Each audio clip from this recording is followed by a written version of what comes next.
No ar, Faixa Livre, rádio jornalismo de verdade, a informação de primeira qualidade, a interpretação e os comentários das notícias, entrevistas, o contraditório.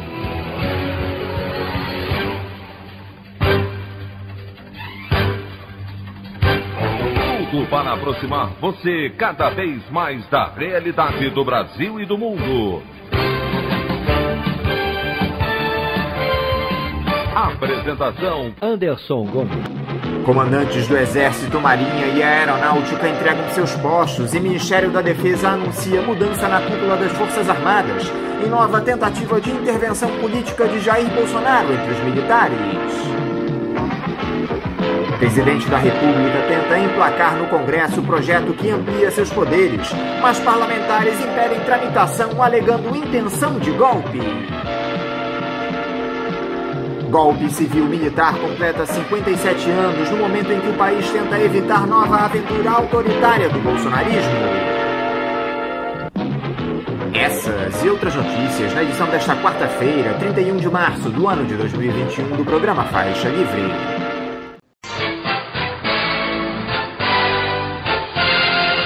O comentário de Anderson Gomes.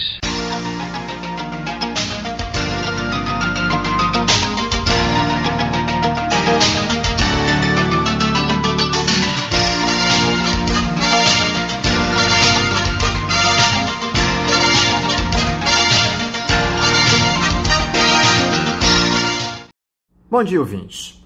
O clima de apreensão provocado pela mini-reforma ministerial anunciada pelo presidente Jair Bolsonaro se ampliou ontem, após o anúncio do Ministério da Defesa de que promoveria a troca no comando das Forças Armadas.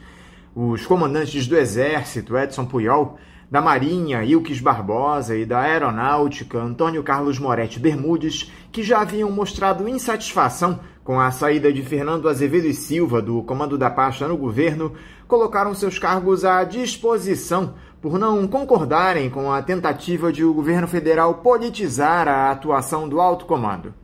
Essa é a primeira vez desde a redemocratização que os comandantes das 3 Forças Armadas deixam o cargo ao mesmo tempo. A gota d'água nessa relação entre o ex-capitão e os militares foi a recusa de Puyol em criticar a decisão do Supremo Tribunal Federal que devolveu ao ex-presidente Lula seus direitos políticos. De acordo com a jornalista Malu Gaspar, do jornal O Globo, os 16 generais 4 estrelas que formam a instância máxima da Força Militar discutiram a substituição de Edson Puyol e resolveram enviar um recado claro ao presidente de que o Exército não vai aderir às tentativas de Bolsonaro de pedir apoio ao governo contra o STF e às ações que vêm sendo cogitadas no interior do governo, como a decretação de um estado de defesa ou estado de sítio. Os prováveis novos comandantes devem ser, no Exército, o general Marco Antônio Freire Gomes, atualmente comandante militar no Nordeste. Já na Marinha, o favorito é o almirante Almir Garnier, hoje secretário-geral do Ministério da Defesa. O detalhe é que os oficiais de alta patente dizem que ambos não devem atender com complacência todos os desejos do chefe do Executivo.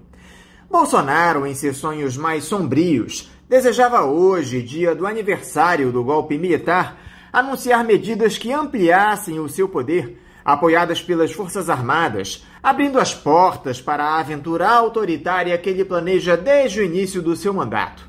O alto comando negou participação em um autogolpe e deixou claro seu afastamento do presidente. Mas a pergunta que fica é a seguinte: será que ele precisa dos militares para estabelecer uma nova ditadura no país?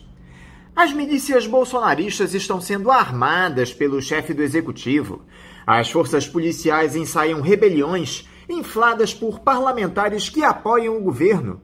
A presidente da Comissão de Constituição e Justiça da Câmara, Bia Kicis, do PSL do Distrito Federal, no fim de semana incentivou uma insurreição de PMs na Bahia, distorcendo a morte de um policial que, em surto psicótico, abriu fogo contra seus colegas de farda e foi morto. A parlamentar disse nas redes sociais que o soldado Wesley Góes seria um herói e foi abatido para não cumprir ordens do governador Rui Costa para, abre aspas, prender trabalhadores, fecha aspas. A irresponsabilidade da deputada foi apagada em seguida das redes após a repercussão do fato.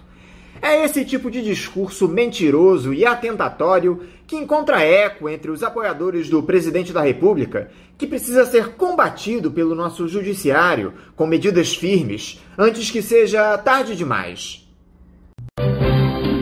A opinião do Faixa Livre. Bandeirantes, 1360. Estamos apresentando Faixa Livre. Voltamos a apresentar Faixa Livre. Estamos de volta, ouvintes, com o início da edição de hoje do programa Faixa Livre, que tem na sua produção a jornalista Celeste Sintra, auxiliada pela também jornalista Natália Moraes, tendo no comando do áudio o Francisco.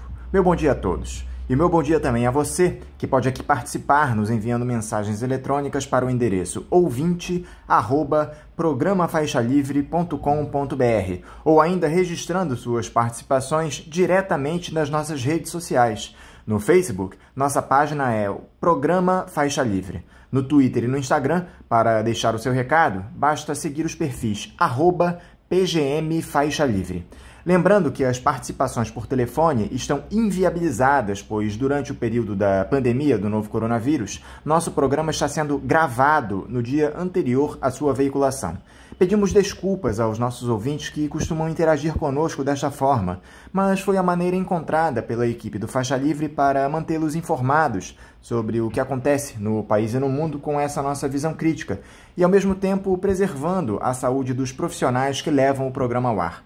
O Faixa Livre pode ser acompanhado também pelo nosso aplicativo para celulares com sistema operacional Android. O nome do aplicativo é Programa Faixa Livre. Os ouvintes também têm acesso à transmissão pelo nosso site, o www.programafaixalivre.com.br, ou pela página da Associação de Engenheiros da Petrobras, a AEPET, uma das nossas entidades patrocinadoras, no www.aepet.org.br.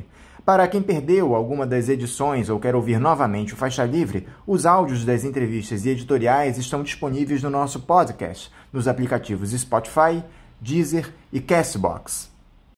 E dando início às nossas entrevistas, eu cumprimento o vereador pelo PSOL do Rio de Janeiro, Chico Alencar. Chico Alencar, bom dia. Bom dia, Anderson, todos os ouvintes do Faixa Livre. É um prazer falar com vocês, mesmo sobre fatos nada prazerosos da nossa história. Chico, muito obrigado por estar novamente conosco aqui no Faixa Livre. Chico, eu gostaria de começar o nosso bate-papo hoje lembrando os 57 anos do golpe civil-militar no país e que há uma controvérsia a respeito da data em que ele de fato ocorreu, já que as tropas golpistas deixaram os quartéis no dia 31 de março de 1964 com o intuito de tomar o poder, mas só chegaram ao Palácio do Catete no dia seguinte. Há muito essa história de não querer se atribuir a data de insurreição ao dia 1º de abril, por esse ser considerado o dia da mentira. Mas o fato é que, a partir dali, o Brasil passou a viver um período mais sombrio de sua história, que durou 21 anos. Eu queria saber de você, Chico, o que representa hoje aquele golpe civil-militar e se ele nos deixou algum tipo de ensinamento, justamente em um momento em que o país se depara com uma nova gestão autoritária protagonizada pelo Jair Bolsonaro. O Brasil tirou lições de 1964, Chico? O golpe de 64 foi um processo que, do ponto de vista da sua ação para a declaração da vacância da presidência da República, a consolidação da destituição do presidente João Goulart, legitimamente eleito, como vice de Jânio na chapa em 1960, ele começa, na verdade, com a mobilização das tropas lideradas por General Mourão Filho em Juiz de Fora, a partir do dia 30, que avançam lentamente para o Rio de Janeiro. Nem era uma tropa muito poderosa, até a declaração de vacância do cargo de presidente da República na madrugada de 2 de abril. O presidente do Congresso reuniu deputados e senadores, numa situação emergencial, Auro Moura Andrade, e declarou vaga a presidência da República, sob protesto de muitos. Tancredo Neves, inclusive, deputado, gritava canalha, canalha, mas a força militar acabou destituindo o presidente, que ainda se encontrava no Brasil, e acabou se exilando no Uruguai.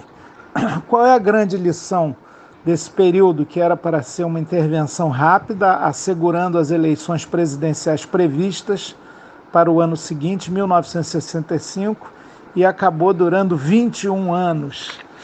É que toda intervenção militar, ainda que com o apoio de parte da sociedade, estabelece uma ditadura, uma censura, uma privação das liberdades e uma imposição de um regime autoritário que não respeita a dignidade humana e as liberdades mais elementares. Por isso, a gente tem que ter muito cuidado para que esses arroubos autoritários tão constantes na história brasileira não se repitam.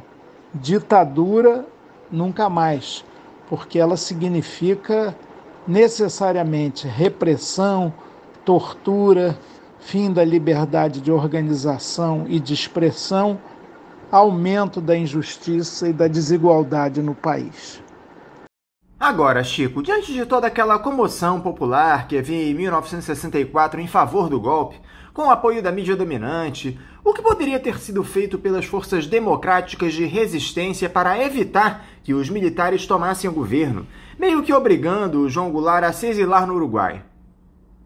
Ótima pergunta, Anderson. É claro que as forças de esquerda, as forças progressistas, as forças democráticas foram derrotadas em 1964. E eu reputo, dentre vários fatores para essa derrota, a falta de liderança do próprio presidente João Goulart. Ele poderia ter organizado essa resistência de maneira mais efetiva, ele poderia ter feito um chamamento à nação contra as manobras golpistas. Ele tinha também uma parte de apoio popular.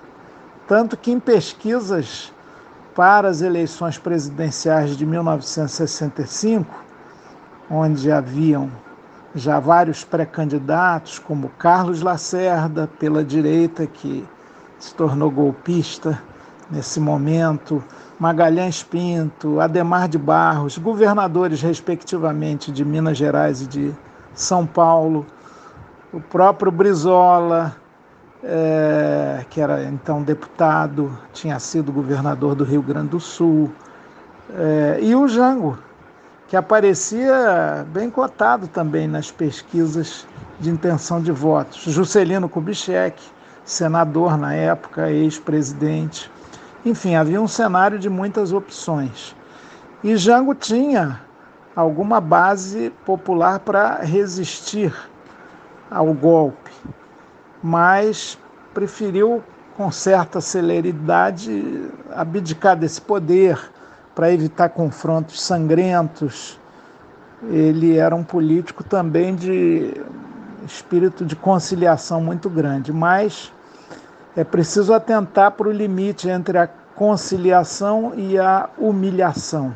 Acabou que ele teve que se exilar no Uruguai e ficou muito à parte da história política do Brasil a partir desse golpe tão cruel. É claro que as forças de esquerda também talvez tenham subestimado o adversário, a alta oficialidade das Forças Armadas e ficado muito autoconfiante na sua capacidade de mobilização, na própria no próprio acionamento do chamado dispositivo militar de apoio à legalidade democrática, que acabou não se efetivando nem na cadeia da legalidade que Leonel Brizola montou no Rio Grande do Sul. O general Ladário também não entregou a prometida força militar de apoio ao governo. Essa lembrança dos 57 anos do golpe de 1964, Chico, se faz mais que necessária em um momento como esse, onde há o recrudescimento da retórica autoritária no Brasil, uma militarização excessiva do Executivo Federal, onde o presidente da República arma seus apoiadores, se utiliza de uma legislação escrita justamente durante os anos de chumbo para intimidar os seus opositores. Eu me refiro, claro, à Lei de Segurança Nacional. Você vê o risco de uma nova ditadura no Brasil, Chico, com o governo sendo cada vez mais questionado, perdendo aos poucos a sua base de apoio no Congresso, pressionado por conta da tragédia que é a Covid-19? Há espaço para uma nova aventura autoritária? E como é que se daria um processo como esse nos dias de hoje, Chico? Anderson e ouvintes do Faixa Livre, qualquer ação mano-militar e qualquer atividade golpista, e elas aconteceram muitas vezes na história do Brasil, ela necessita de algum mínimo respaldo popular. Então, apesar das pretensões de Bolsonaro, que é um golpista raiz, que é um golpista por vocação, por índole visceral, qualquer arreganho nessa direção não contará com o apoio, inclusive da oficialidade das Forças Armadas no contexto atual. A gente vive um quadro no seu governo de desastre absoluto, inflação galopante, inclusive dos gêneros de primeira necessidade, essa pandemia devastadora, muito pelos equívocos, erros e negacionismo do próprio governo federal, uma crise, ambiental também profunda, a devastação continuada, enfim. O governo é insustentável numa aventura golpista para ter mais poder, numa tentativa de autogolpe. Eu, sinceramente, não vejo as condições sociais e políticas para que isso se efetive. Mas é verdade que Bolsonaro tenta, volta e meia ele declara o meu exército, mas o ministro Azevedo e Silva, da Defesa, recém-demitido, na sua curta nota de missão cumprida, fez questão de dizer que durante os 2 anos e pouco que esteve à frente do Ministério da Defesa, coordenando inclusive Exército, Marinha e Aeronáutica, ele impediu que essas forças não deixassem de se entender como forças de Estado e não de governo. Isso é uma clara sinalização de que essa manipulação política de Bolsonaro para atender aos seus desígnios autoritários da extrema-direita, que vive gritando por intervenção militar já, não terão eco na maioria da oficialidade. Agora, a nossa história é surpreendente, ela tem muito zigue-zague, ela tem muita surpresa. Então é preciso estar atento para zelar pelas garantias constitucionais. O risco é remoto de um golpe, de um autogolpe, de mais poderes para Bolsonaro, numa possível derrota eleitoral dele ano que vem, se chegar até lá. Também não vejo condições, embora ele já tenha anunciado isso, de se fazer uma tomada tupiniquim do Capitólio brasileiro, do Congresso Nacional. São delírios do Bolsonaro. É bom lembrar que ele, quando era capitão, jogou bomba em unidades militares para conseguir aumento do soldo, sempre foi um pouco destrambelhado, mas diria que esse comportamento não interessa nem mesmo as classes dominantes a quem ele pretende servir, a burguesia industrial, o agronegócio, sua política de governo o está tornando desfuncional para esses setores dominantes que ajudaram a elegê-lo. Como é que você tem visto essas últimas movimentações lá em Brasília, Chico? Com aquele recado, claro, dado pelo presidente da Câmara, Arthur Lira, para o Jair Bolsonaro em relação à possibilidade de impeachment. A necessária, ainda que tardia, saída do Ernesto Araújo do Ministério das Relações Exteriores, que deu início a uma reforma ministerial no governo, com a substituição de 6 nomes na esplanada. Pelo que você conversa com seus companheiros de PSOL, o clima na capital federal começa a se assemelhar àquele que tivemos às vésperas do afastamento de Dilma Rousseff da presidência. Essa reforma ministerial teve a intenção de acomodar os interesses do baixo clero ou seria sinal de um aparelhamento ainda maior do bolsonarismo na tentativa de um autogolpe, Chico? Anderson, as duas coisas. De um lado, Bolsonaro radicaliza afirmando o caráter autocrático do seu governo, quer fiéis seguidores ali que obedeçam ao mito, que é muito minto, e por outro lado ele sabe que sem uma base parlamentar, e há sempre aqueles dispostos a apoiar o governo, na base do toma lá da cá, do fisiologismo, ele não se sustenta, porque o governo, ao fim e ao cabo, é muito ruim, muito incompetente. Então ele indica novos ministros nessa dança das cadeiras que faz, que são mais fiéis a ele, por um lado, e por outro lado, ao entregar a secretaria de governo para a deputada Flávia Arruda, ele assinala positivamente para o Centrão, com quem já está barganhando cargos, verbas, influência no governo, os acertos tradicionais do presidencialismo de coalizão e da degradação da política brasileira. Então, Bolsonaro ele procura se garantir também.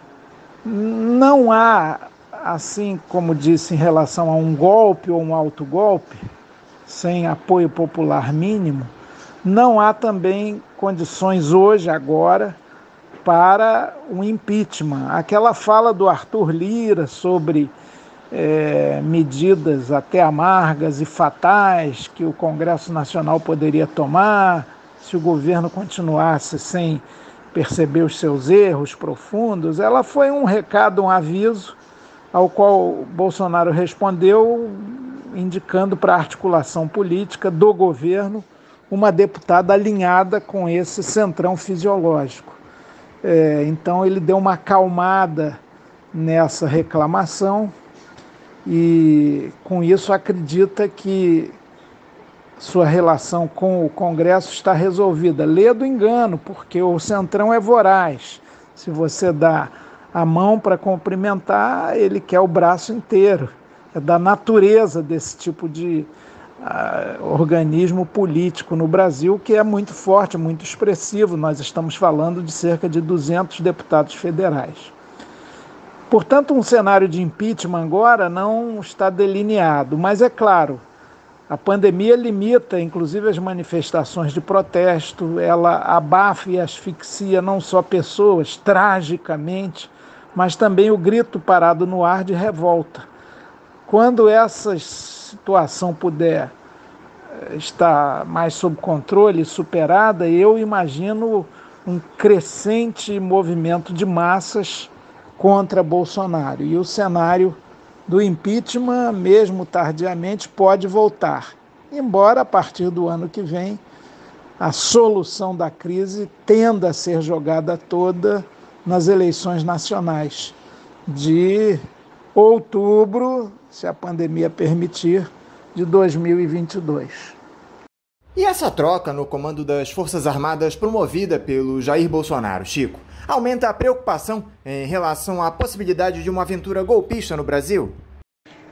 Essa troca de 3 comandantes do Exército, da Marinha e da Aeronáutica ao mesmo tempo, precedida da demissão do ministro da Defesa, é inédita. E é claro que revela uma coisa, com certeza, que Bolsonaro quer interferir nas Forças Armadas e torná-las uma guarda pretoriana do seu modo de fazer política, do seu governo. Quer subordiná-las aos seus intentos, quer tê-las como massa de manobra para um eventual autogolpe. E a questão que fica em dúvida é se, mesmo com a troca de comandantes, esse desígnio do autocrata vai se realizar, ou se as Forças Armadas, através dos seus comandantes e alta oficialidade, vão confirmar o entendimento da sua missão como instituições de Estado e não de governo. As Forças Armadas têm uma tradição que o golpe de 64 confirma de tutelar a nação e os caminhos do país.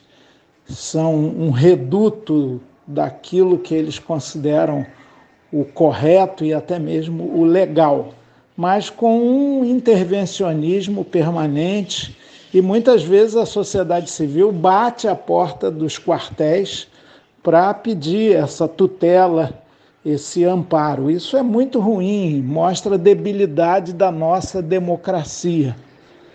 Eu espero que essa mudança tão singular não signifique que Bolsonaro vai ter de fato o seu dele, exército, a sua marinha e a sua aeronáutica. Seria um desvirtuamento absurdo. Aliás, quem ousasse tentar fazer isso, ele sim é que teria que ser deposto. Eu gostaria de falar agora, Chico, sobre as questões referentes ao nosso Rio de Janeiro.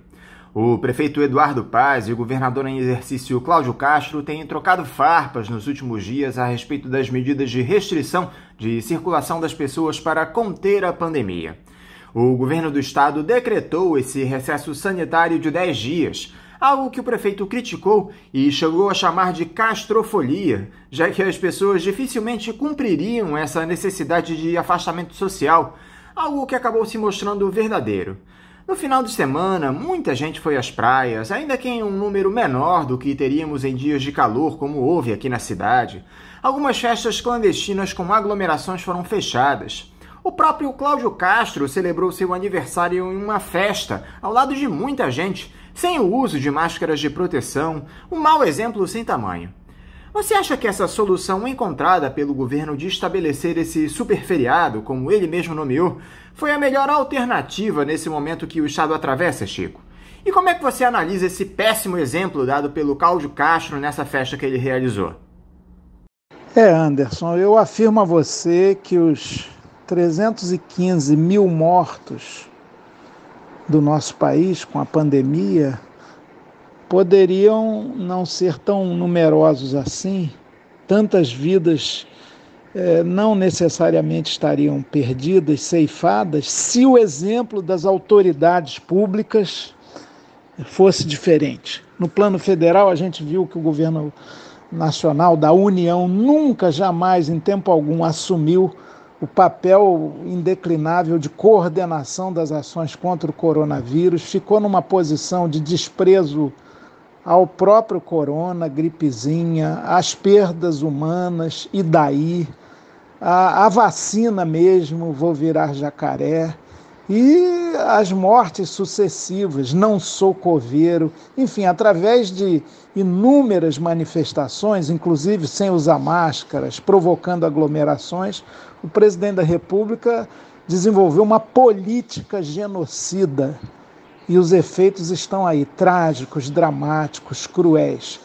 O governador em exercício do Rio de Janeiro, eleito, aliás, na chapa bolsonarista de Wilson Witzel, que está aí em apuros agora, afastado do cargo por corrupção na saúde, mas o Cláudio Castro estava ligado a essa turma toda. Então não é de surpreender que ele não enxergue a importância das medidas de isolamento, tente contemporizar, divirge até dos prefeitos de Niterói e do Rio, que nesse caso estavam cobertos de razão, e pior de tudo, ainda dê esse péssimo exemplo, fazendo o que ele pediu para que não se fizesse. Não aglomerem, não façam festas, segurem um pouco, vai passar dependendo da nossa postura. E ele mesmo faz uma celebração de aniversário com funcionários do palácio, carros oficiais, lá na casa de seus familiares em Petrópolis, em Itaipava. Isso mesmo, ele tendo pedido desculpas, é patético, né? Porque será que ele não sabia? Ou, e aí eu afirmo que deve ser isso, ele não reconhece que essas medidas todas sejam de fato efetivas para combater o alastramento do vírus, essa segunda onda, as novas cepas. É uma postura criminosa, na verdade. Então, eu espero que as autoridades atentem para essa realidade com posturas concretas. O isolamento social é fundamental. Sem vida e saúde não há economia. E o exemplo de vários países do mundo que em determinados momentos tiveram que fazer um fechamento rigoroso, total, o chamado lockdown, devia ser algo a ser observado aqui, devia nos ensinar uma nova postura. Agora, o que eu vejo também com preocupação é que essa atitude irresponsável de algumas autoridades se reflete no próprio povo. Hoje mesmo eu já vi policiais militares em serviço sem máscara, garis da Conlurb trabalhando no seu trabalho imprescindível e fundamental para o nosso cotidiano sem máscara, gente circulando na rua. Fiz questão de até fazer uma pequena aferição de 10 pessoas que eu vi à distância, passando eu de carro e com máscara, diga-se, 6 estavam sem máscara e 4 com máscara. Tem gente que usa máscara só no queixo ou deixando o nariz a descoberto, que não adianta nada. Mas é claro, a responsabilidade maior, enorme, é das autoridades, que inclusive deviam fazer uma campanha agressiva sobre o perigo da expansão da epidemia, da pandemia, se cada um não assume a sua responsabilidade. Cuidar-se, cuidar de si, é também cuidar dos outros. Qual seria a melhor solução em uma situação onde as mortes pela Covid-19 dispararam, onde os especialistas são quase unânimes em apontar a necessidade de um lockdown para que possamos sair dessa situação caótica, Chico? Não era possível restringir ainda mais as atividades? Anderson, a vacinação agora tornou-se um desejo geral. Até mesmo o governo da política genocida, o governo negacionista, o governo anti-ciência de Bolsonaro entendeu, com grande atraso e muitas e milhares de mortes depois, que vacinação é indispensável, imprescindível. Então nós temos uma rede do SUS tão sucateado, tão açoitado, maltratado, mas uma rede SUS que dá uma cobertura nacional muito expressiva. Tanto que o Brasil sempre foi reconhecido no mundo como muito bom no seu plano nacional de imunização. Isso tudo está muito debilitado agora, foi muito atingido nos 2 últimos anos do próprio governo Bolsonaro, mas a rede está lá, os profissionais dedicados, competentes, generosos, sofridos também estão a postos. O nosso problema é a quantidade de vacinas. É lugar comum, vacina sim, todo mundo aplaude, ninguém mais nega. Agora, cadê as vacinas para ampliar os postos de vacinação, para acelerar essa vacinação?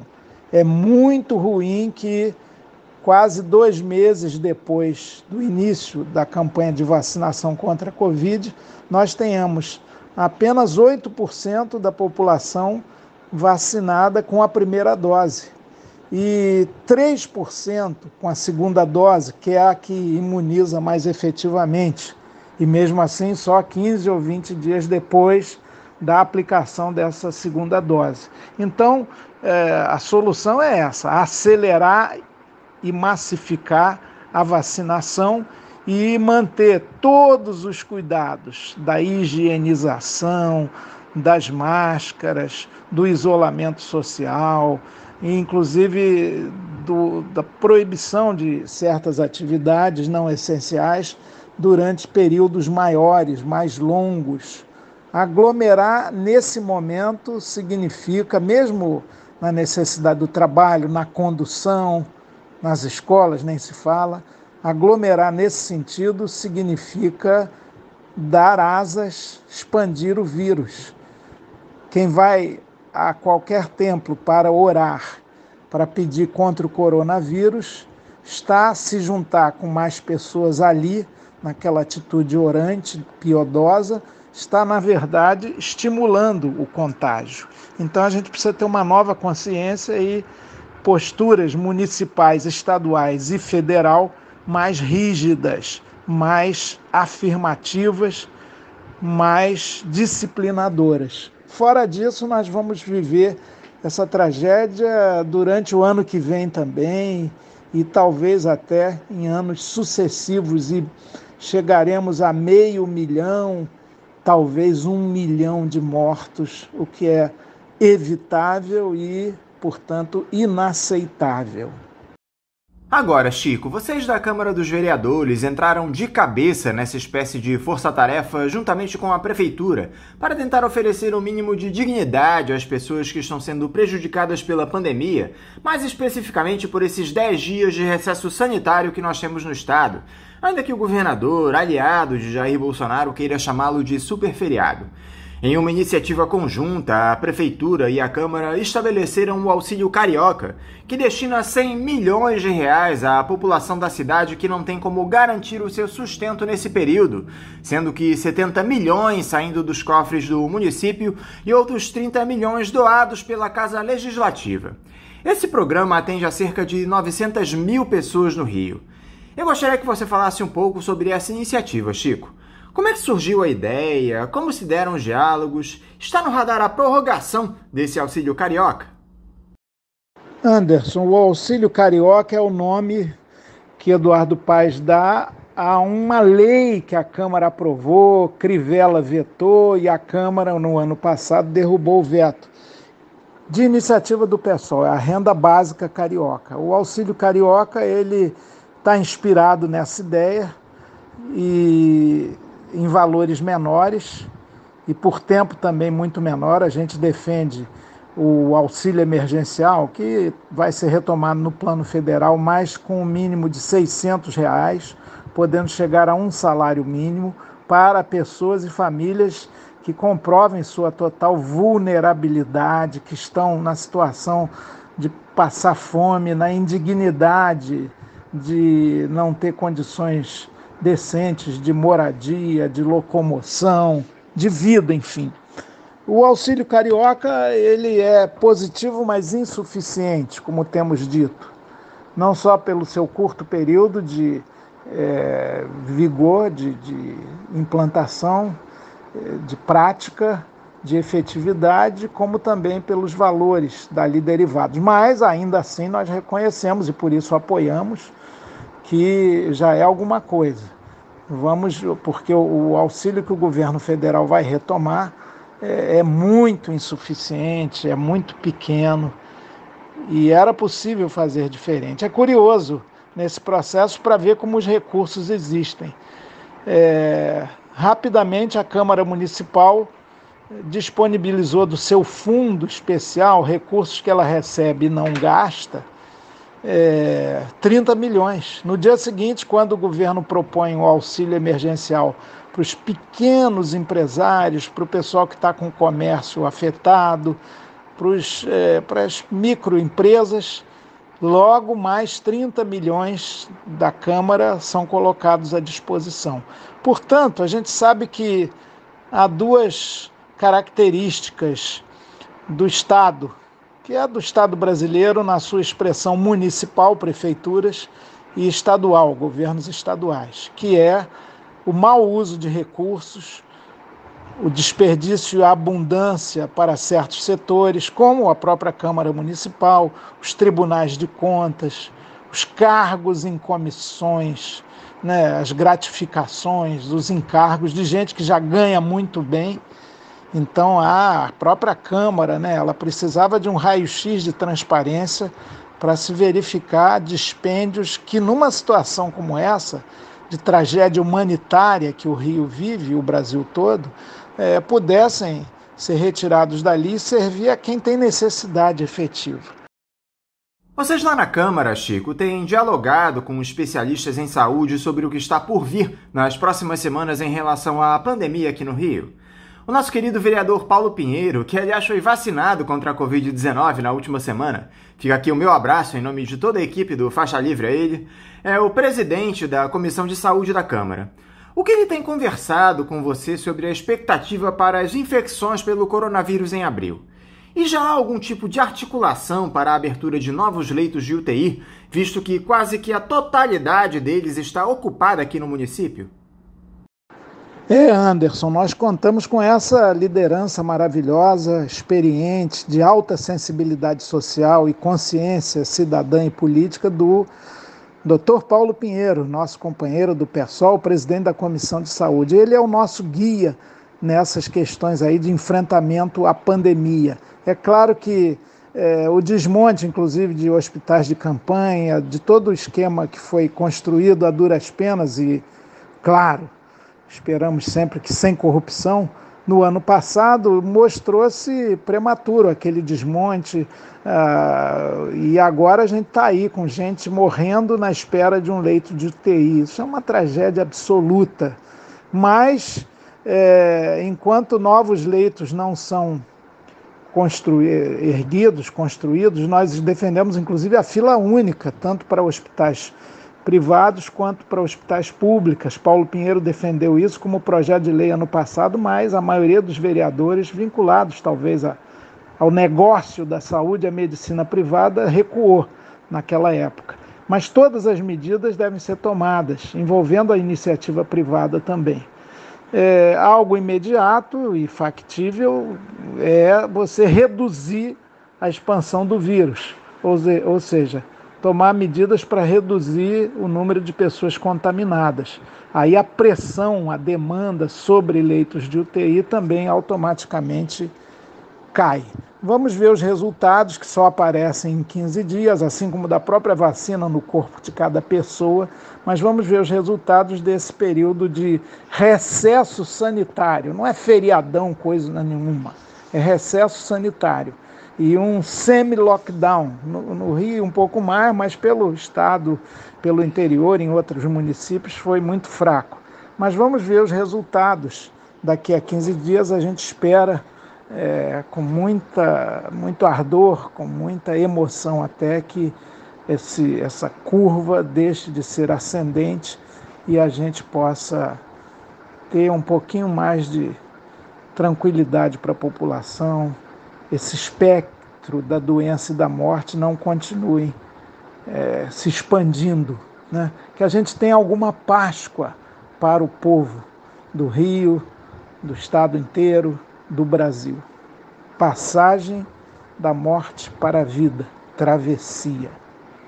Para finalizar, Chico, dá para a gente enxergar uma luz no fim do túnel em relação à pandemia nesse cenário de escassez de vacinas, de irresponsabilidade dos gestores públicos? A população do Rio de Janeiro pode confiar em uma retomada de algo próximo à normalidade ainda em 2021? A esperança é fundamental, Anderson. A gente tem que caminhar com ela, senão toda luta perde sentido. Toda batalha já é de antemão derrotada. Eu quero, aliás, assinalar num aspecto pessoal que dá esperança também, que não só o querido Paulo Pinheiro, mas eu também já me vacinei.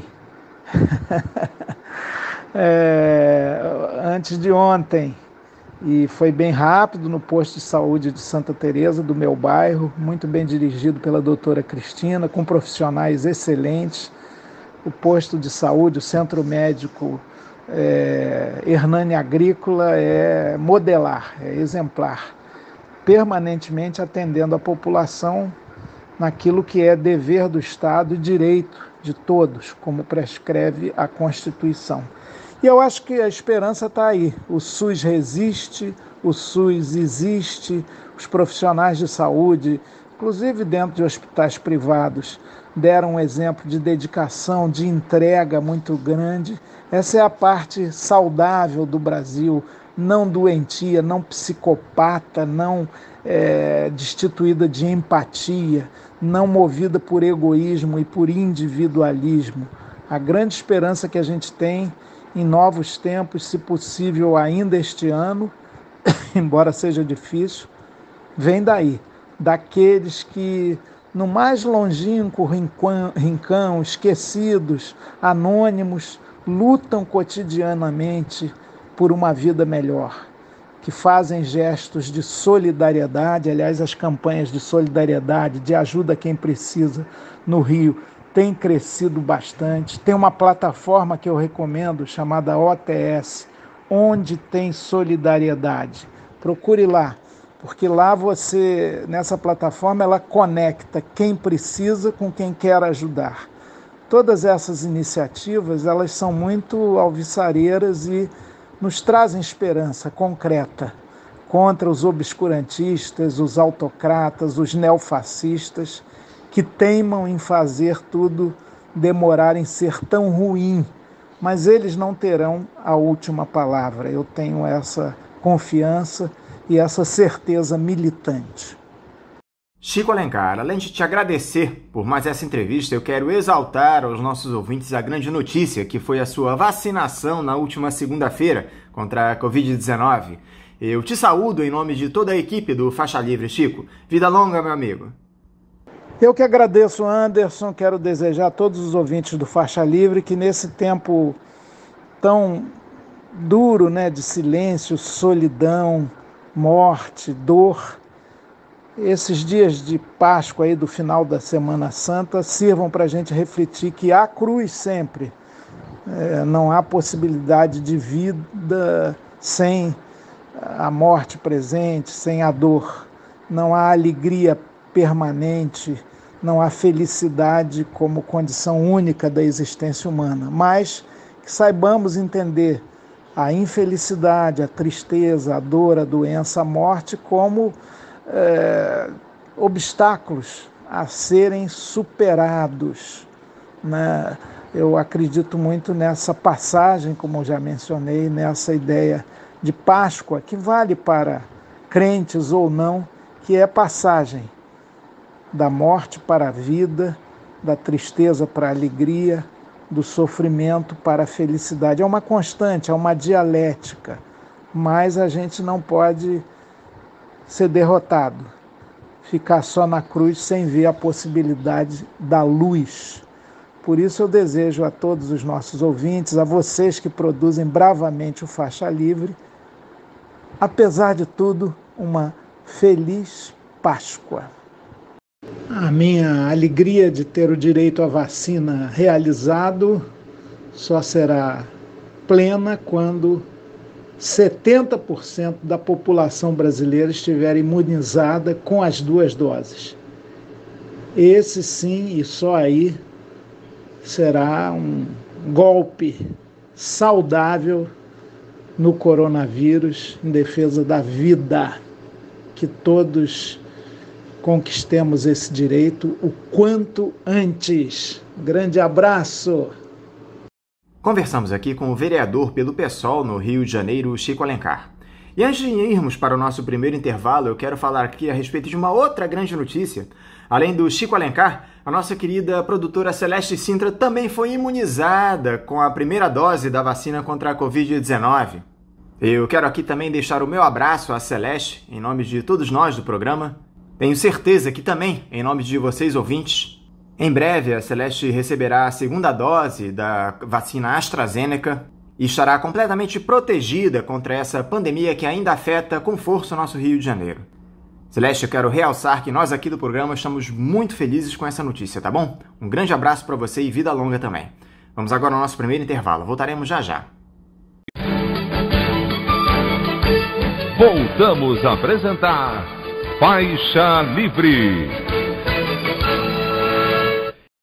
Já voltamos, ouvintes, e agora eu saúdo o professor de Relações Internacionais da Universidade do Estado do Rio de Janeiro, a UERJ, e da Universidade Federal Fluminense, a UF, Williams Gonçalves. Williams Gonçalves, bom dia. Bom dia, Anderson. Bom dia para todos. Williams, muito obrigado por você dialogar aqui conosco novamente no Faixa Livre. Williams, nós tivemos na última segunda-feira a confirmação daquilo que já vinha se anunciando há alguns dias, que foi a saída do ministro das Relações Exteriores, Ernesto Araújo, depois muita pressão dos parlamentares, especialmente dos senadores. Eu gostaria primeiro, Williams, que você nos dissesse como observou esse anúncio da saída do Ernesto Araújo do Itamaraty.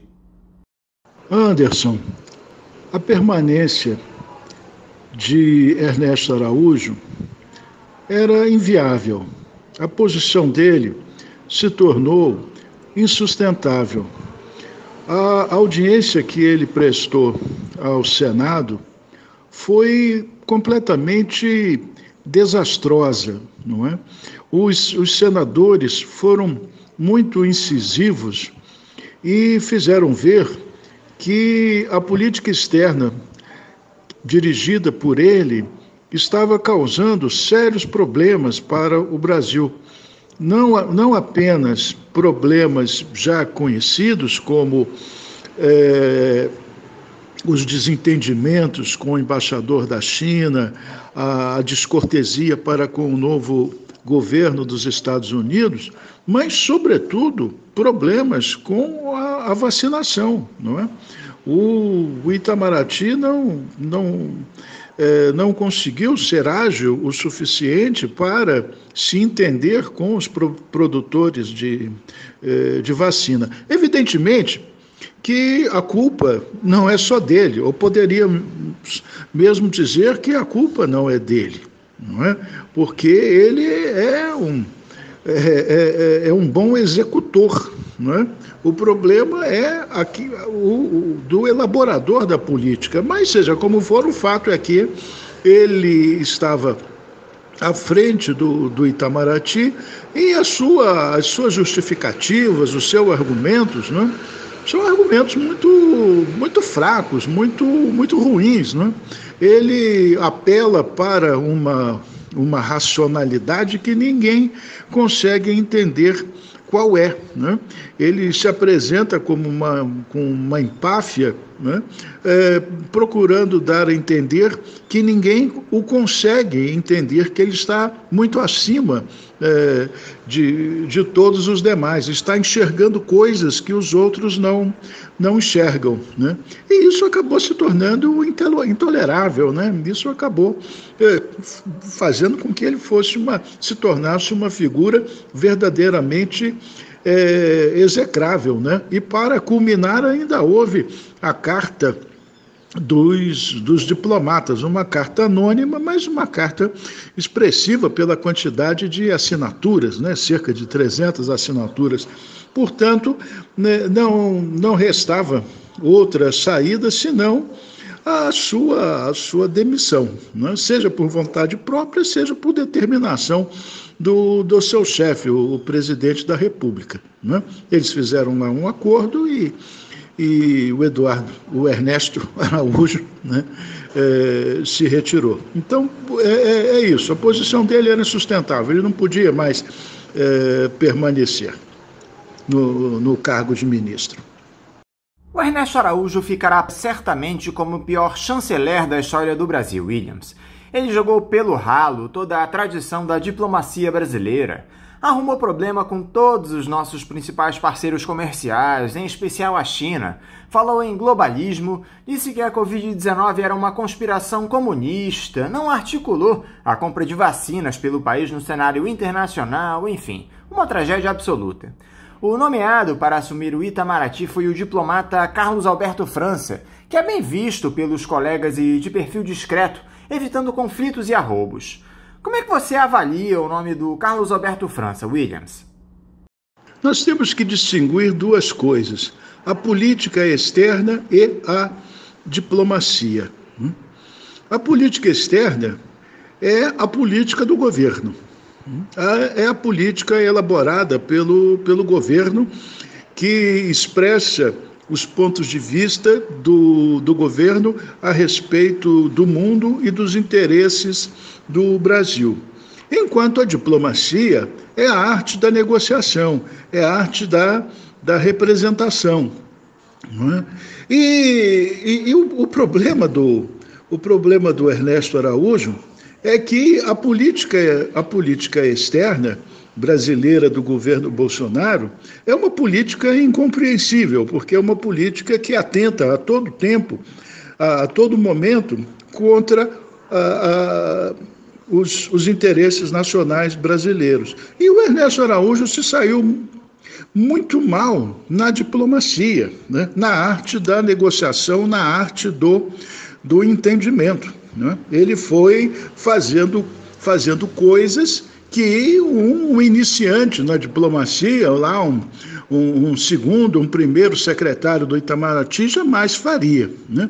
Ele fez questão, né, de ser um mau diplomata, conduzindo uma má política externa. De modo que o novo chanceler, o novo ministro, né, ele certamente continuará fazendo a política externa do presidente Bolsonaro. Não há nenhum indício de que o presidente Bolsonaro esteja determinado, né, a promover uma guinada da política externa, de jeito algum, né? Não há o menor indício disso, né? Nem ele saberia qual outra poderia ser essa política externa, de modo que nós vamos esperar a mesma política externa. Agora, o que o novo ministro pode fazer é se conduzir diplomaticamente melhor, não é? Não criar tanto problemas gratuitos como o Ernesto Araújo criou, né? Ele diplomaticamente pode ser melhor. Inclusive, há um comentário que é importante fazer, que é o seguinte: eu vejo muita gente escrevendo, eu ouço muita gente falando o seguinte: o novo embaixador o novo ministro, desculpe, ele é inexperiente, ele nunca comandou uma embaixada. Ora, isso não tem importância nenhuma, né?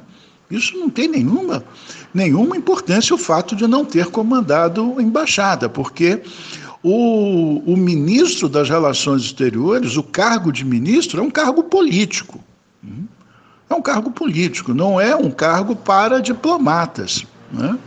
A gente tanto pode ter um ministro das Relações Exteriores diplomata, como um político, uma pessoa de fora da carreira, como tivemos, né? Como tivemos. Recentemente tivemos o ministro Celso Laffer, né? Que nunca comandou embaixada nenhuma, ele não é diplomata de carreira, é um professor, né?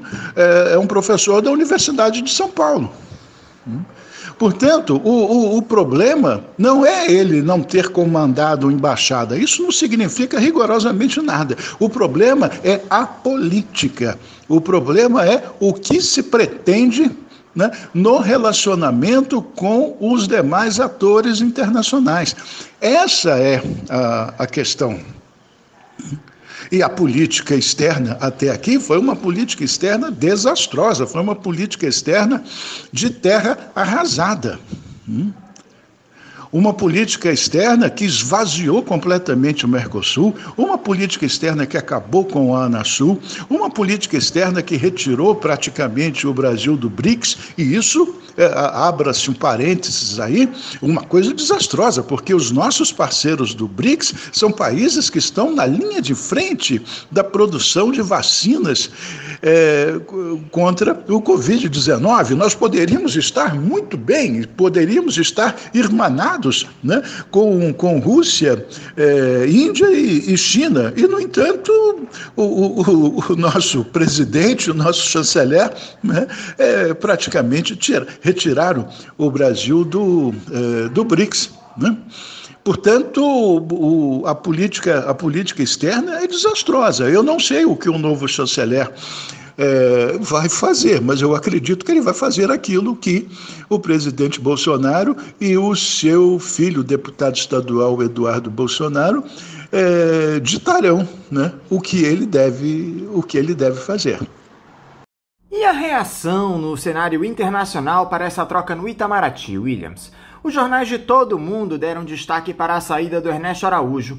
Isso representa um bom sinal, na sua opinião?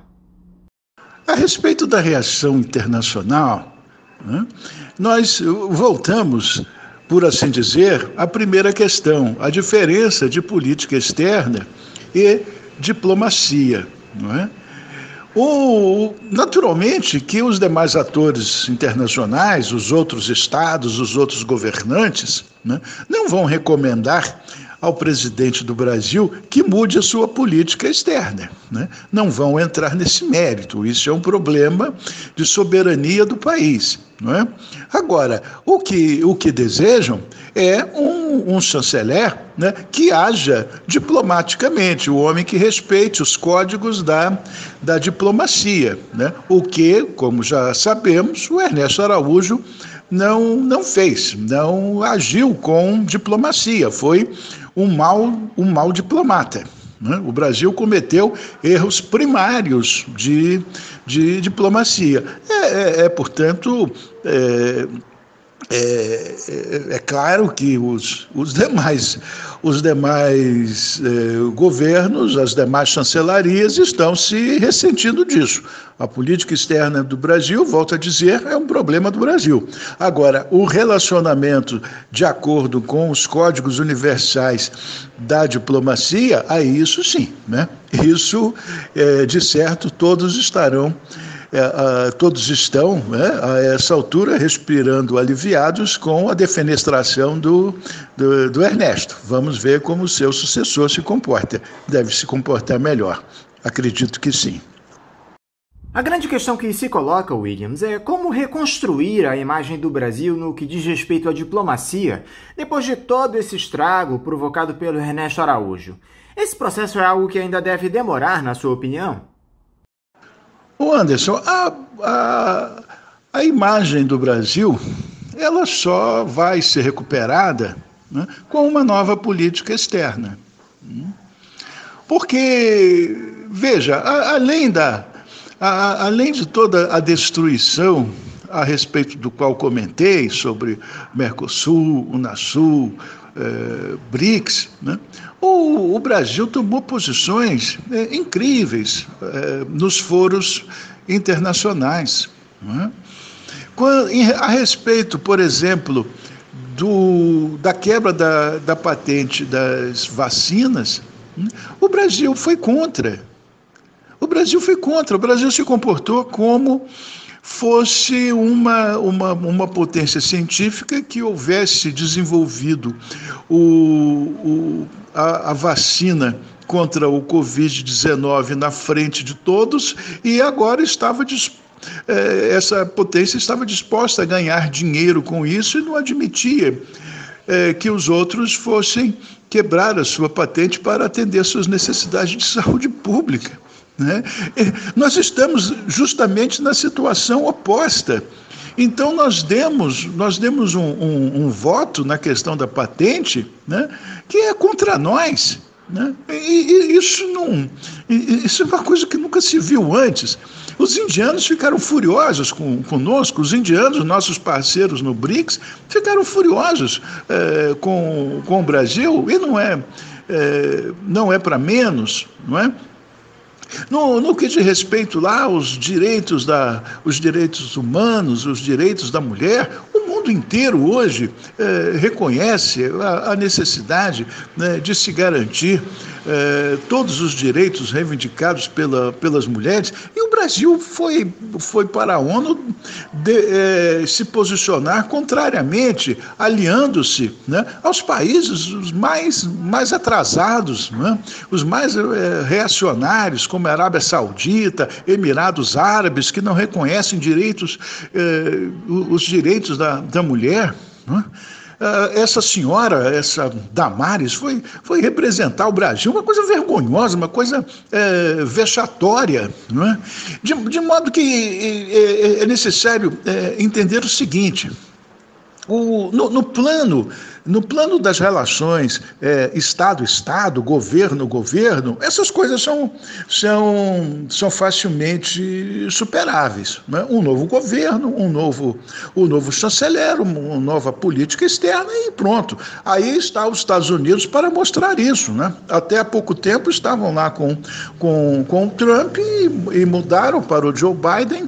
E a política externa mudou e todos daqui a pouco já estarão esquecendo o Trump. Mas essas posições tomadas em relação a essas questões, né, relacionadas à sociedade, ao comportamento da sociedade, isso é difícil de apagar, né? Porque isso está diretamente ligado às organizações não governamentais, aos movimentos sociais, né? Portanto, aí se constrói a imagem. Aí vai ser difícil, vai ser necessário muito trabalho diplomático da parte do Brasil para fazer com que todos esses movimentos esqueçam, né, essas posições estapafúrdias, né, essas posições reacionárias, estúpidas, né, que têm sido tomadas pela diplomacia brasileira nesses foros multilaterais.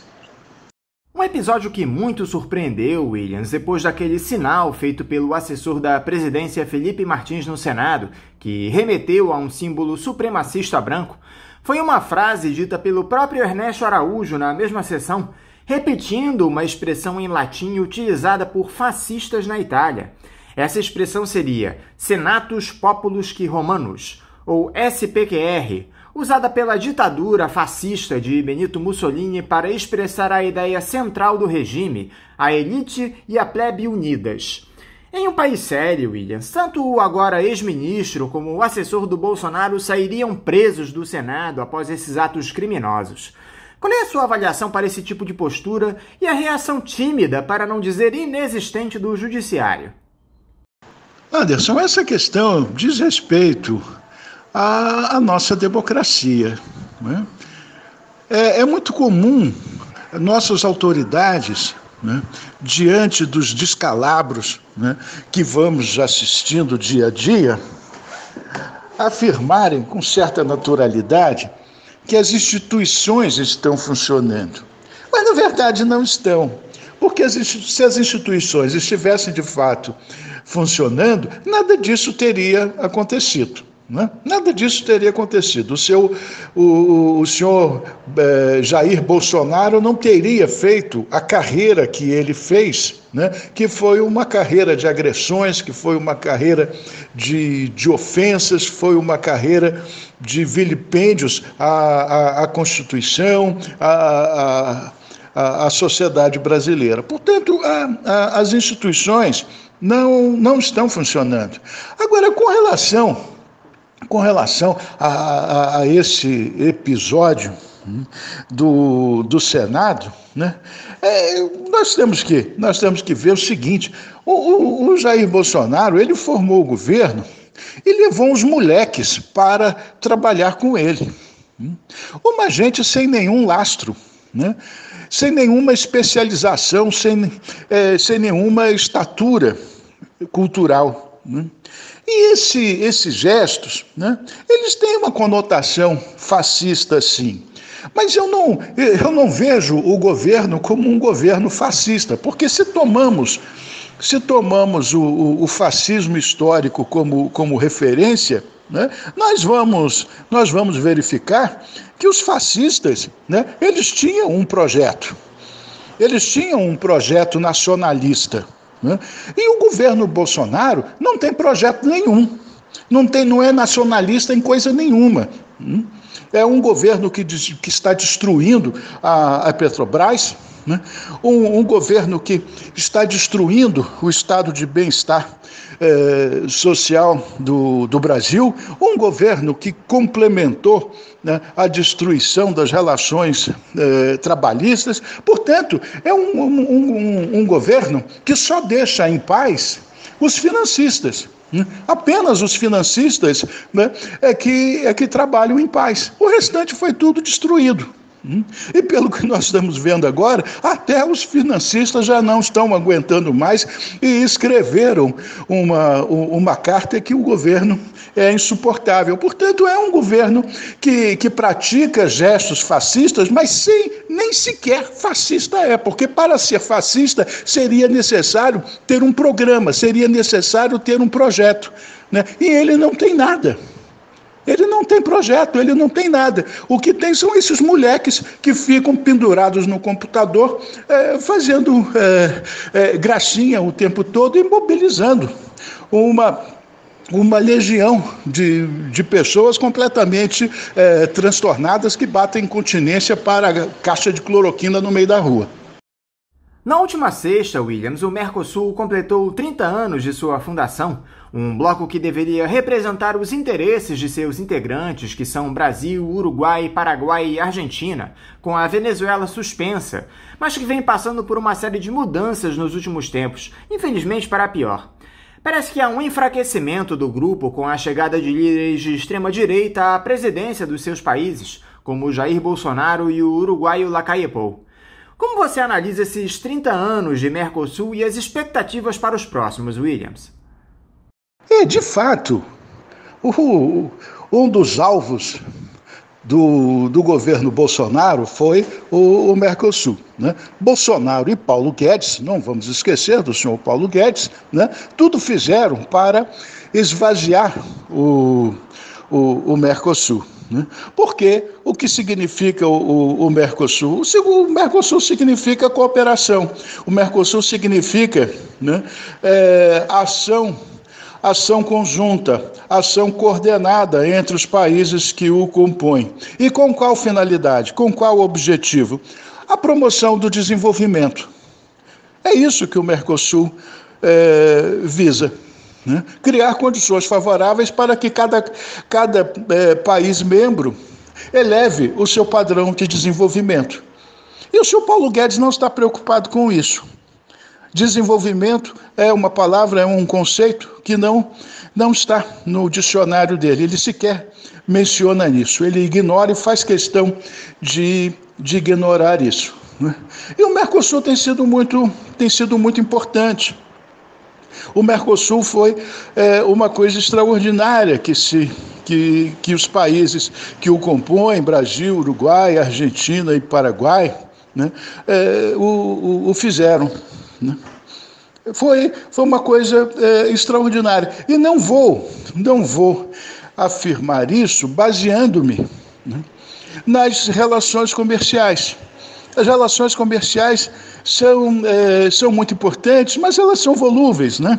Elas são mais intensas em determinado momento, menos intensas de outro. Aí os vendedores de geladeira, de máquinas de lavar, de automóveis, reclamam, não quero mais Mercosul.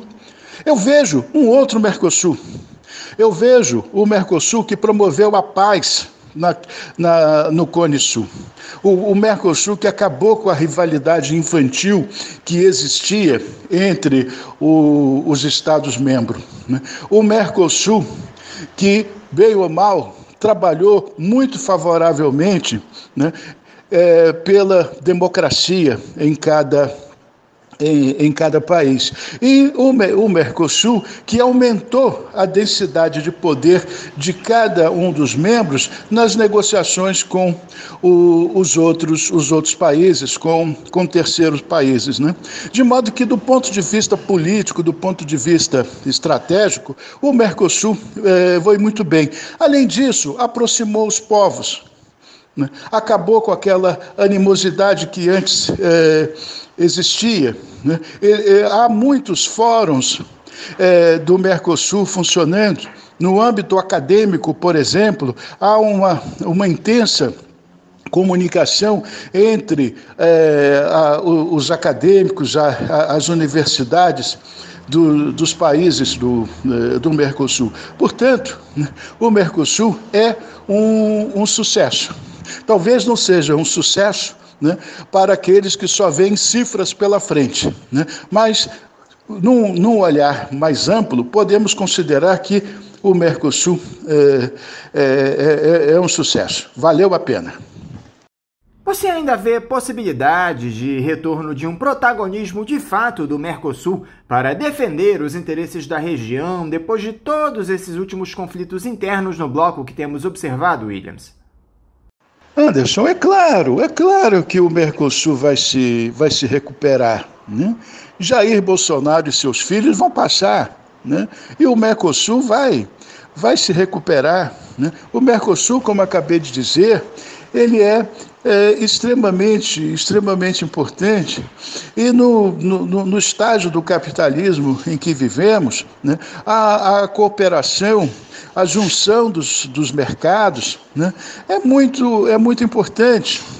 É muito importante para a sociedade, é muito importante para as empresas, e ademais não pode haver mais retrocesso, não pode mais haver recuo. O Mercosul aproximou os povos.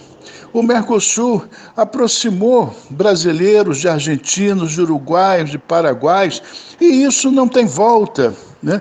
Isso é progressivo, não é? É a sociedade que comanda o processo. Portanto, esses que estão aí hoje a ocupar o governo, eles serão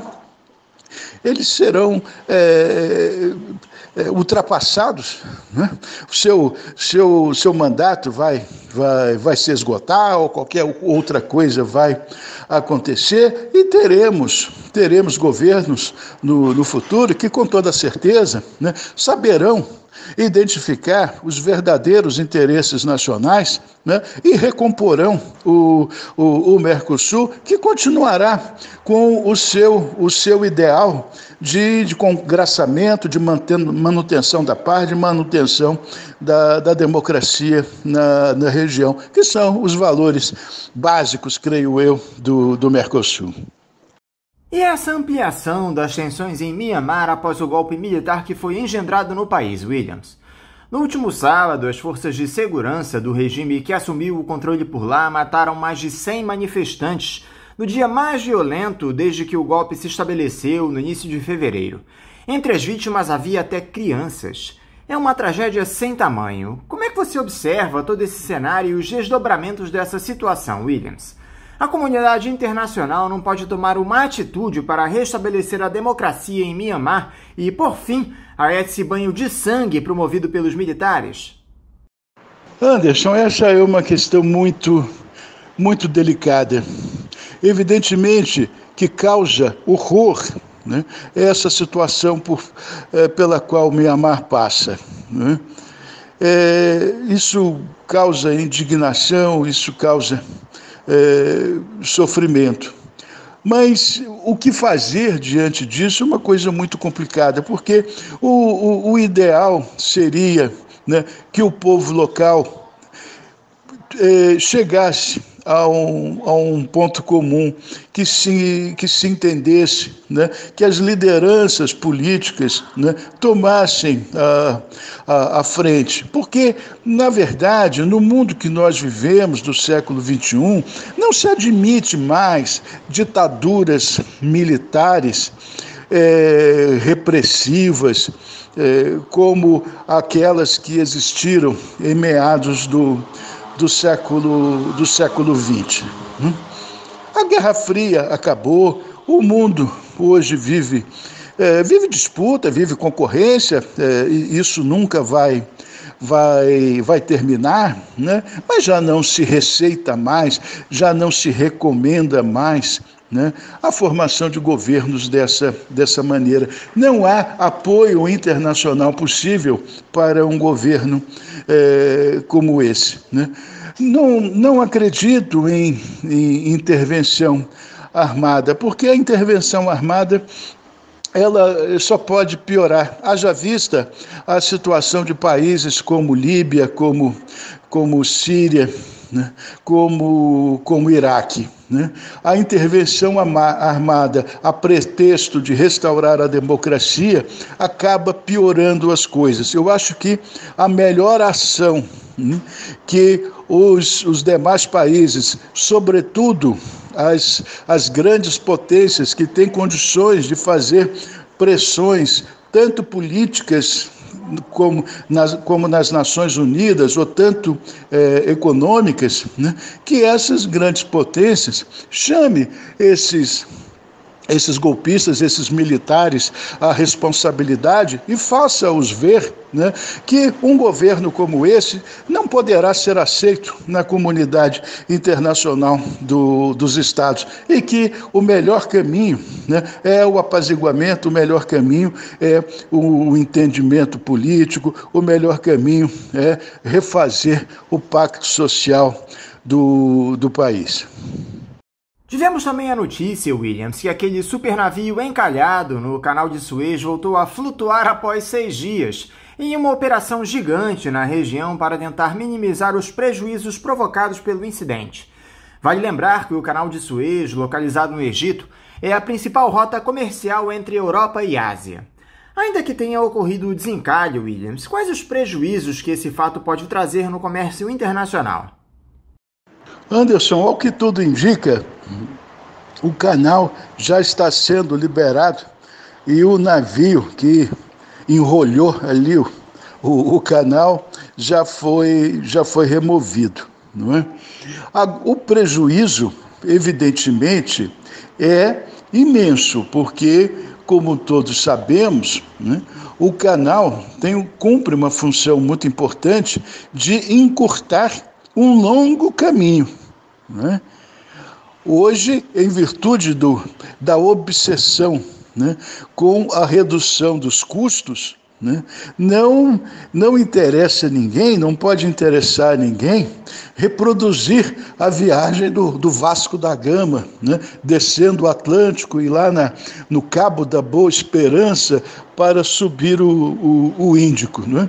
Isso leva tempo, isso custa dinheiro. Portanto, é claro que aqueles navios todos estacionados à espera do desbloqueio do navio que atravancava o canal, ele produziu, né, muito prejuízo. Tanto prejuízo, vamos dizer, em relação à falta de produtos, né, produtos que não puderam ser entregues, como o custo do transporte, porque navio carregado, parado no mar, tem um custo altíssimo, né? O navio precisa estar trafegando. Cada dia que fica ali parado, carregado de mercadorias, é prejuízo para os envolvidos, né? E esse acontecimento talvez tenha despertado foi para a importância da geografia, não é? E chamar a atenção de que o mundo se moderniza, mas a geografia, né, a disposição de mares e terras continua o mesmo, não é? E há que se zelar bastante para que o canal se mantenha aberto e que tal tipo de coisa não se repita. A situação lá em Brasília é que continua tensa, Williams. Depois daquela mini-reforma ministerial promovida pelo Bolsonaro, que incluiu a saída do Ernesto Araújo, nós tivemos ontem o anúncio do novo ministro da Defesa, Braga Neto, da substituição dos comandantes das 3 Forças Armadas, Edson Puyol, do Exército, Ilques Barbosa, da Marinha, e Antônio Carlos Moretti Bermudes, da Aeronáutica. Os três já haviam mostrado insatisfação com a saída de Fernando Azevedo e Silva da titularidade do Ministério da Defesa e com as seguidas tentativas do presidente Jair Bolsonaro em politizar as Forças Armadas. Só que a grande questão, Williams, é que o clima de apreensão se estabeleceu, já que o presidente deve anunciar no comando das tropas figuras alinhadas à sua retórica autoritária. Você que por muitos anos ministrou aulas para os militares, Williams, como observa esse movimento do presidente de trocar o comando das Forças Armadas e o que isso pode significar de fato? O risco de uma nova ruptura da ordem democrática aumenta na sua avaliação? Anderson, é muito difícil prever o que vai acontecer, mas a saída dos comandantes das três forças após a demissão do ministro da Defesa, né, pode ser considerado uma atitude de praxe, né, oferecer o cargo, uma vez que há um novo ministro da Defesa, de modo que esse ministro possa, o Braga Neto, possa se sentir à vontade para nomear aqueles que ele desejar. Todavia, nós sabemos que a coisa é um pouco mais complicada do que uma tradição, né? Porque é público e notório que o presidente Jair Bolsonaro, né, vem flertando com um autogolpe, né? E ele só pode obter êxito se houver a adesão das Forças Armadas. E ao que tudo indica, independentemente do que pensam essas associações de militares reformados, né, ao que tudo indica, independentemente disso, o alto comando das Forças Armadas não estão dispostas, né, a embarcar nessa aventura golpista, como um dos comandantes, aliás, bem definiu. A situação do país é dramática. O número de mortos pela Covid-19 só faz aumentar. O total até aqui é um total absurdo, que está horrorizando o restante do mundo. É necessário concentrar as atenções para esse problema, uma vez que os especialistas falam que a situação só tende a piorar. Ademais, a situação da economia, em parte decorrente da pandemia, também é muito ruim. O Paulo Guedes, né, ele destroçou a economia brasileira. A expectativa de inflação é de que ela seja bastante elevada, né, deteriorando ainda mais o poder de compra já tão combalido dos assalariados do Brasil. Portanto, né, pensar em golpe agora é uma estoitice completa, é uma idiotice de alguém que não está nem um pouco preocupado com a sorte da sociedade brasileira, que não está nem um pouco sensibilizado com todos esses problemas, porque todos vêm passando. E, ao que tudo indica, o alto comando das Forças Armadas está preocupado com isso, felizmente está atento para isso e não vai dar o seu aval, né, a qualquer loucura, né, premeditada pelo Jair Bolsonaro, né? Para finalizar, Williams, eu queria falar um pouco sobre a situação no Haiti, que a mídia dominante não dá a devida cobertura. Começa a se desenhar por lá um processo ditatorial manipulado pelo presidente Jovenel Moïse e seu partido, o PHTK. O mandato presidencial no país é de 5 anos e se encerraria no dia 7 de fevereiro último, ou seja, Jovenel segue no comando de maneira ilegítima. Como se isso não bastasse, o mandatário está convocando um referendo para o dia 21 de junho para alterar por completo a Constituição do Haiti. A população haitiana foi às ruas da capital Port-au-Príncipe no último domingo para protestar contra essa tentativa de golpe que se desenha. Como é que você observa a situação do Haiti, Williams? Anderson, a situação do Haiti é uma tragédia permanente, né? É um pequeno país, um país muito pobre, né? E que o tempo passa, não consegue se equilibrar, né? O que apenas fica claro, reiterado, é a dignidade do povo haitiano, que está sempre disposto à luta, disposto a defender os seus interesses, não é? E isso é causa de instabilidade, isso é causa de sofrimento. O ideal é que não fosse assim. O ideal é que toda essa energia do povo haitiano fosse canalizado para promover o desenvolvimento, para elevar o padrão de bem-estar dos habitantes do Haiti. Mas o fato objetivo, né, é que, né, enfrentamos mais uma vez, assistimos mais uma etapa desse doloroso processo político que o Haiti enfrenta ao longo do tempo, né? Vamos torcer para que isso tudo se resolva da melhor maneira no tempo mais curto possível. Williams Gonçalves, mais uma vez eu quero te agradecer por você estar novamente aqui conosco no Faixa Livre. Quero te desejar também um ótimo dia de trabalho e deixar aqui o meu abraço. Anderson, um abraço para você, uma saudação a todos os nossos ouvintes, e é sempre uma satisfação muito grande participar do Faixa Livre. É um grande prazer. Bom dia a todos. Conversamos aqui com o professor de Relações Internacionais da Universidade do Estado do Rio de Janeiro, a UERJ, e da Universidade Federal Fluminense, a UF, Williams Gonçalves. Vamos agora a um novo intervalo. Voltaremos já já. Voltamos a apresentar Faixa Livre. Estamos de volta, ouvintes, e agora eu converso com a geógrafa e diretora da ACBGE Sindicato Nacional, Manuela Alvarenga. Manuela Alvarenga, bom dia. Olá, bom dia. Manuela, muito obrigado por essa nova entrevista para nós aqui no Faixa Livre.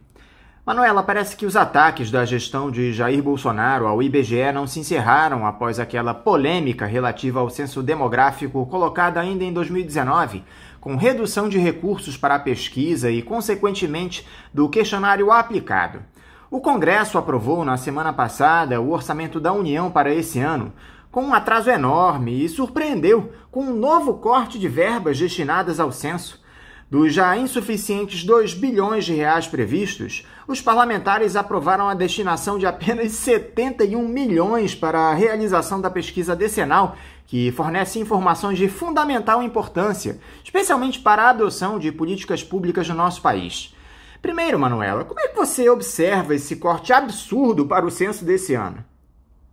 Sim, vocês têm acompanhado desde o começo, desde o início da gestão do governo Bolsonaro, da presidente Susana Guerra, esses ataques, né, as reduções, as sucessivas reduções do orçamento, do censo, os cortes de questionário. Então, essa luta nossa, ela vem desde 2019, quando o orçamento proposto inicial, que era inicialmente previsto em 3,2 bilhões de reais, foi rebaixado a proposta para 2,3 bilhões de reais, no governo Bolsonaro, pela presidente Susana Guerra, e o que já tornaria bastante preocupante a realização de um censo com qualidade, e para propor adequação a esses cortes, a gente se deparou com cortes de questionários, cortes com gastos em tecnologia, em insumos tecnológicos, cortes na comunicação. Então, todo um processo que a gente já vinha denunciando desde 2019 de enxugar, de colocar em risco a operação censitária. E em 2020, a gente acompanhou a transferência desse orçamento já rebaixado, de 2,3 bilhões de reais, para o Ministério da Saúde, por causa da pandemia, com a garantia, com a alegação de que esse orçamento voltaria para o IBGE no ano seguinte.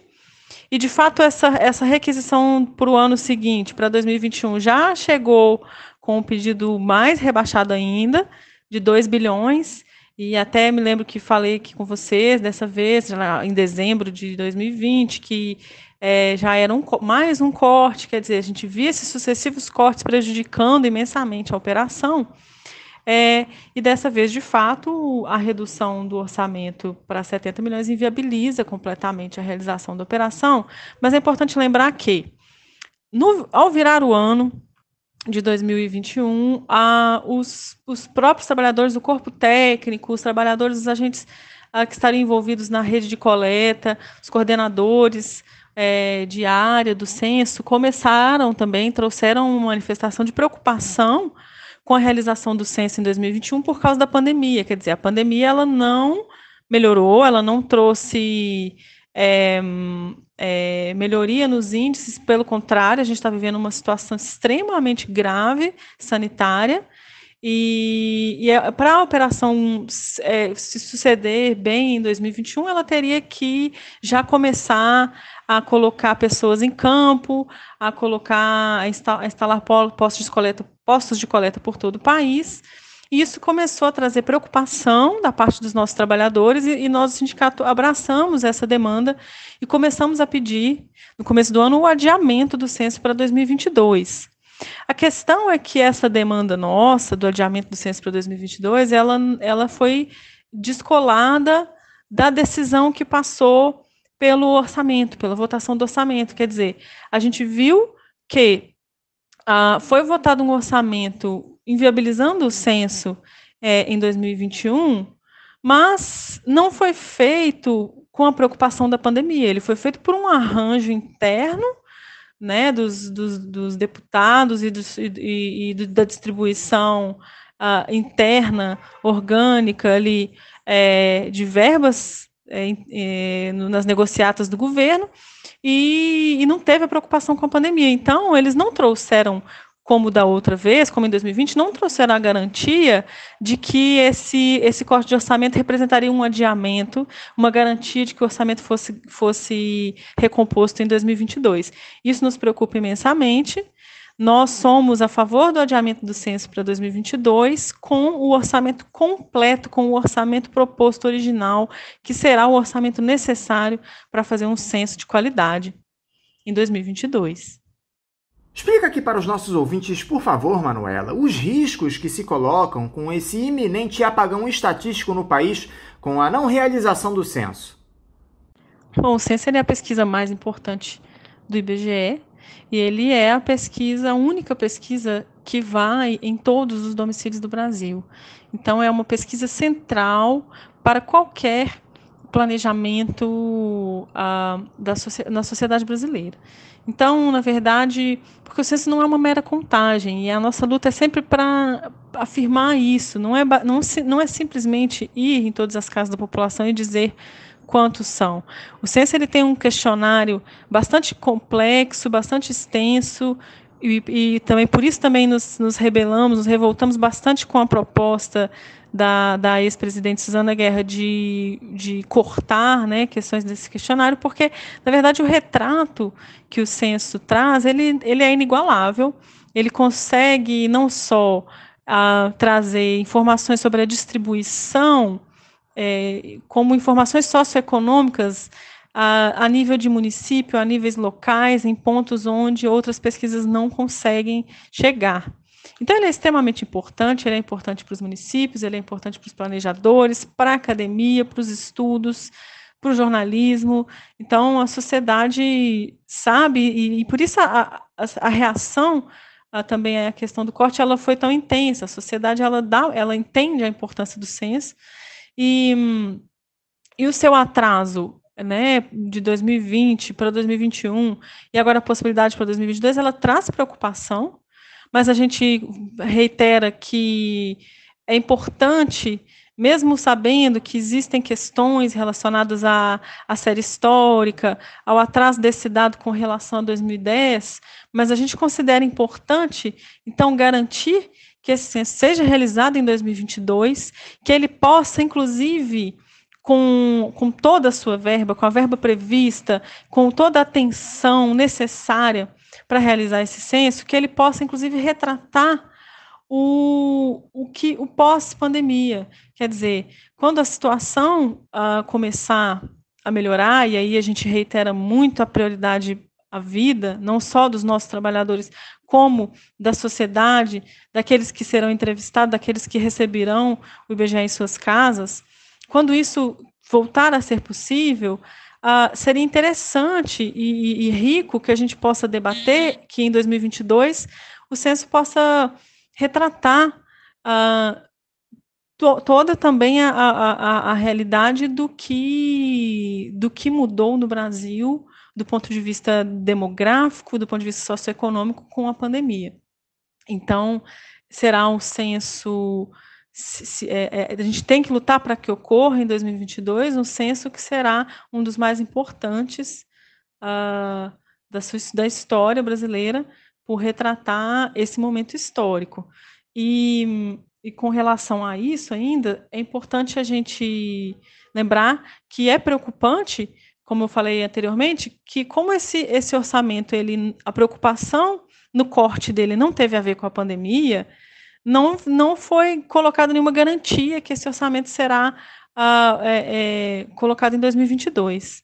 Então, a gente tem que lutar intensamente, a gente tem que lutar com todas as nossas forças para que seja recomposto um orçamento inicial proposto para 2022, para a realização do censo, do melhor censo de todos, do censo que vai retratar tudo o que aconteceu no Brasil nesse período tão conturbado da nossa história.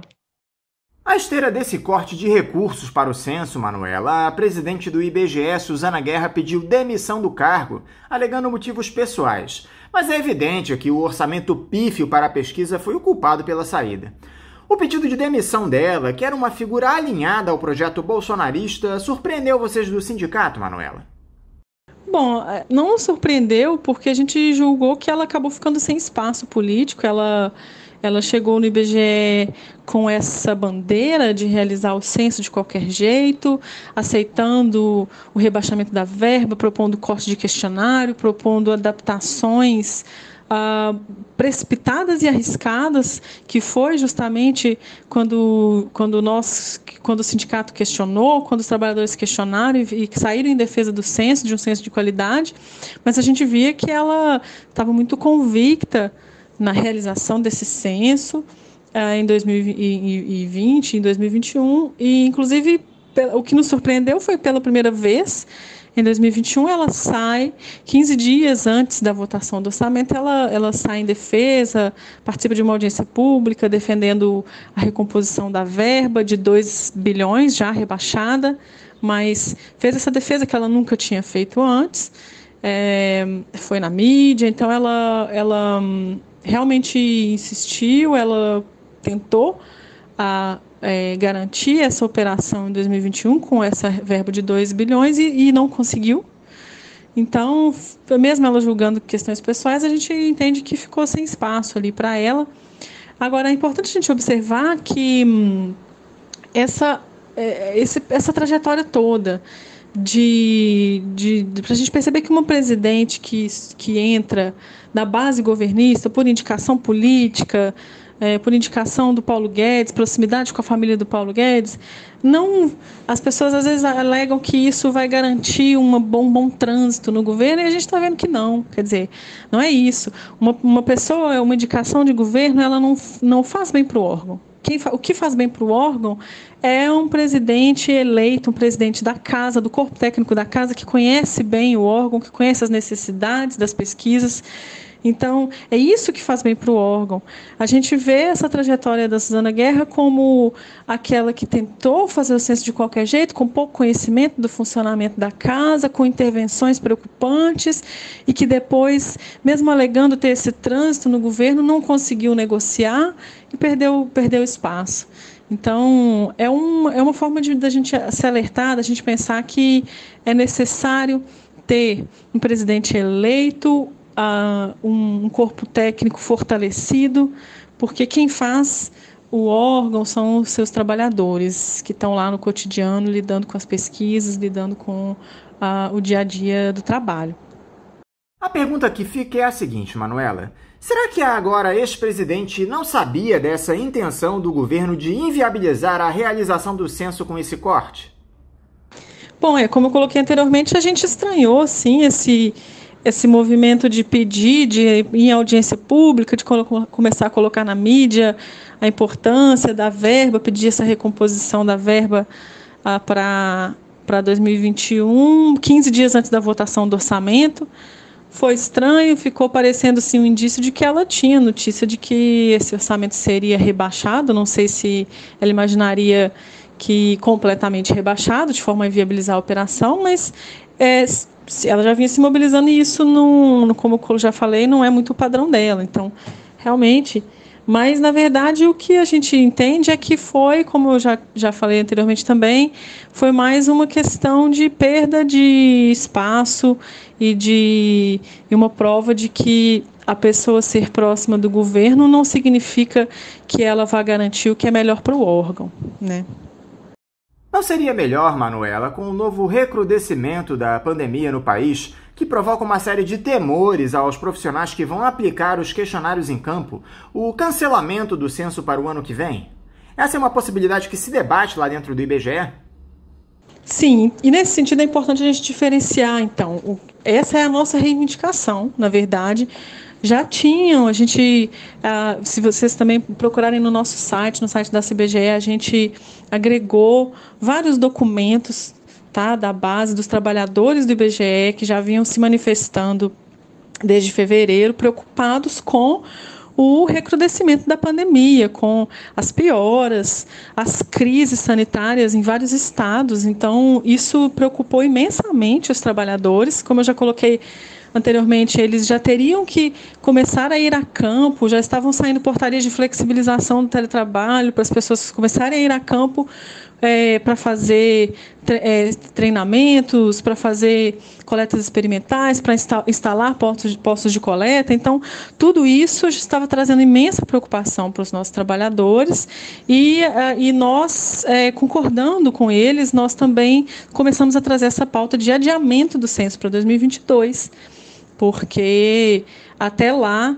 dá tempo, a gente imagina que a gente vai estar num cenário, aí sim, mais tranquilo para garantir um cronograma de realização do censo de qualidade, sem os riscos da pandemia, porque são riscos que é importante frisar, não é só para os nossos trabalhadores, são riscos à vida dos nossos trabalhadores, mas também a gente não conseguiu perceber nos protocolos de saúde que o IBGE apresentava, como que isso também não poderia representar risco para os entrevistados, para aqueles que seriam visitados em seus domicílios, pois, como eu já coloquei, é uma pesquisa que vai a todos os domicílios do Brasil.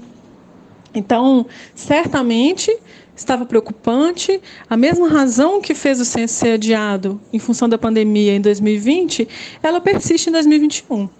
Então, nós somos a favor da realização do censo em 2022. Agora, é importante, como você colocou aí, isso é uma confusão, e isso é importante a gente frisar que não é o cancelamento, nós não queremos o cancelamento do censo. Esse é um risco que não pode ser, nós não podemos deixar acontecer. A gente quer o censo em 2022, o adiamento desse censo para mais um período.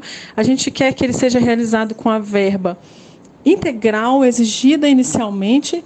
A gente quer que ele possa ser pensado com calma nesse ano, que seu planejamento possa ter todo um debate, inclusive pensando também em quais questões relacionadas à pandemia, a essa situação nova que a população brasileira se deparou, que isso tudo possa ser discutido, que o corpo técnico possa ser ouvido, que as metodologias possam ser revistas e aplicadas com calma.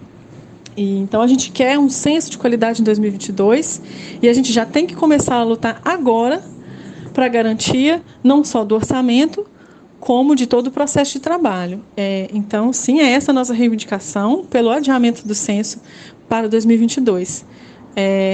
E a gente sabe que existe o risco de cancelamento porque está tudo muito instável. Então, é uma luta que tem que começar agora, já, para 2022. E o que é que vocês esperam, Manuela, do próximo nome indicado pelo presidente Jair Bolsonaro para comandar o IBGE? Nós não esperamos nada, nós não queremos que o próximo nome seja indicado pelo presidente Jair Bolsonaro para comandar, para presidir o IBGE.